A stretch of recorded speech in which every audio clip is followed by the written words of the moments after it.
এই যে আওয়ামী ফ্যাসিবাদের যে ভিকটিম বানানো ডিভাইড অ্যান্ড রুল পলিসি, সেটা 2006 সালে 28 অক্টোবর থেকে শুরু হয়।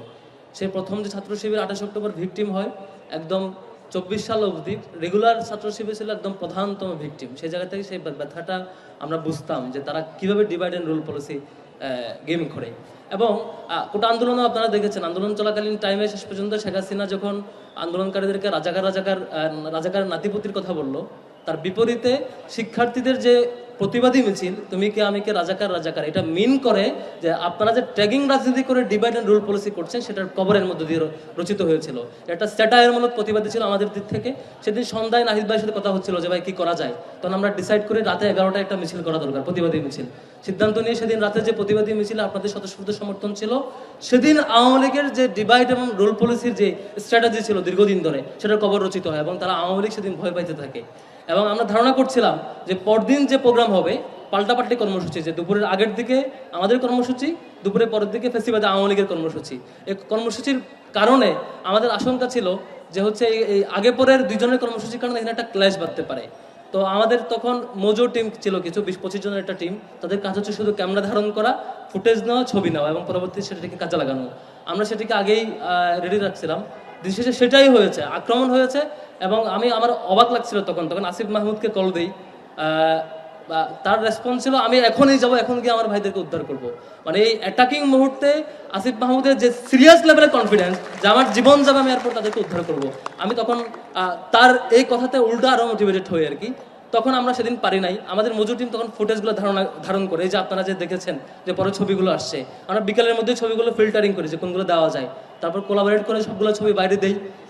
বাইরে দেওয়ার পরে লোকজনের যে পরিমাণ বিক্ষোভ এবং প্রতিবাদ আমরা দেখেছি, বাট ক্যাম্পাসে ছিল ঠিক বিপরীত সিনারিও। প্রত্যেকে আমরা ভয় পেয়ে গেছিলাম যে ক্যাম্পাসে এত একটা ভীতিকর পরিস্থিতি, আমরা যে আরেকটা প্রোগ্রাম রান করবো সেই জিনিসটা আমরা পারছিলাম না। তখন রাতে আলাপ করে কি করা যায়। এদিকে আমাদের তখন সভাপতি ছিল সাদিক কাইম ভাই, আবার আমাদের সাবেক সভাপতি সিব্বতুল্লাহ ভাই, দুজনেই বলছিলেন যে কোনো মূল্যে এখান থেকে মনোবল আমাদের ফিরিয়ে আনতে হবে, নয়তো এখানে আমাদের আন্দোলন এখানে শেষ। কীভাবে মনোবল ফেরানো যায়, এদিকে নাহিদ ভাই এবং আসিফ ভাই তারাও কমিটেড, যে কোনোভাবে আমাদের মনোবল ফেরাতে হবে।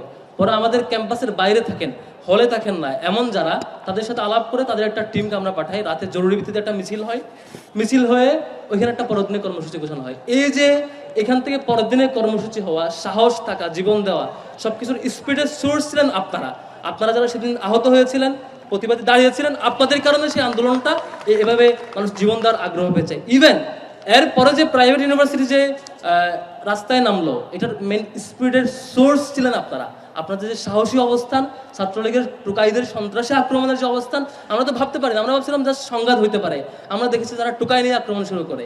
তার বিপরীতে আমাদের নারী শিক্ষার্থীদের, আমাদের আপুদের, আমাদের ভাইদের যে অবস্থান ছিল, সেখান থেকে আমরা আগ্রহী হয়ে মোটিভেটেড হয়ে পরবর্তীতে আমাদের লিডিংয়ে যারা ছিলেন তারা যেমন মোটিভেটেড ছিলেন, সারা দেশের প্রত্যেকে মোটিভেটেড ছিলেন। আমরা যেমন হিরোদেরকে স্মরণ করব এবং হিরোদের আক্রমণের মুখোমুখি পরবর্তীতে প্রাইভেট ইউনিভার্সিটি যে সকল ভাইয়েরা আন্দোলনে নেমে গেছিলেন তাদেরকেও নিশ্চয়ই আমরা স্মরণ করবো। তারা মাঠে নেমেছিলেন বলে পরবর্তীতে আমাদের 9 দফা দেওয়া কিংবা 9 দফা কন্টিনিউ করা সবগুলো সফল হয়েছে। ছাত্র শিবির আমাদের দিক থেকে আমরা বেশি কিছু করি নাই, আমরা দলমতের পরিচয়ের ঊর্ধ্বে এসে আমাদের যেটুকু রিসোর্স ছিল আমরা চেষ্টা করেছি ফ্যাসিবাদী আওয়ামী লীগের বিরুদ্ধে আমাদের যতটুকু কন্ট্রিবিউট করা যায়। আমরা সৌভাগ্যবান যে আপনাদের এই তৈরি করা আন্দোলনে, আপনাদের জনমতের পরিচয়, ধর্ম, বর্ণ, দলের পরিচয় ঊর্ধ্বে আসা আন্দোলনে আমরা ছোট্ট অংশ হয়ে আপনাদের সাথে থাকতে পেরেছিলাম, যার ফলশ্রুতিতে ফ্যাসিবাদী আওয়ামী লীগের বিলুপ্তি হয়েছে। সামনেও কখনো যদি কেউ ফ্যাসিবাদ হইতে চায়, কোনো ধরনের ফ্যাসিবাদের সিমটমস আমরা আবারও দেখি, আবারও যদি কেউ divide and rule policy strategy follow করতে চায় যেটা আওয়ামী লীগ করেছে, আপনাদেরকেও যেমন আমাদের লাগবে, আমাদের এই লিডার তরুণদেরও লাগবে। আমরা সবাই মিলে আবারও সেই ফ্যাসিবাদের বিরুদ্ধে নিশ্চয়ই দাঁড়াবো। বাংলাদেশে আর কখনো কোনো ফ্যাসিবাদ নিশ্চয়ই আসবে না। বাংলাদেশের জন্য আমরা তরুণরাই ভবিষ্যৎ, তরুণরা যে পথে আগাবে, ঢাকা বিশ্ববিদ্যালয় যে পথে আগাবে, সে পথেই বাংলাদেশ আগাবে ইনশাআল্লাহ। সবার জন্য শুভকামনা। আসসালামু আলাইকুম রহমতুল্লাহ।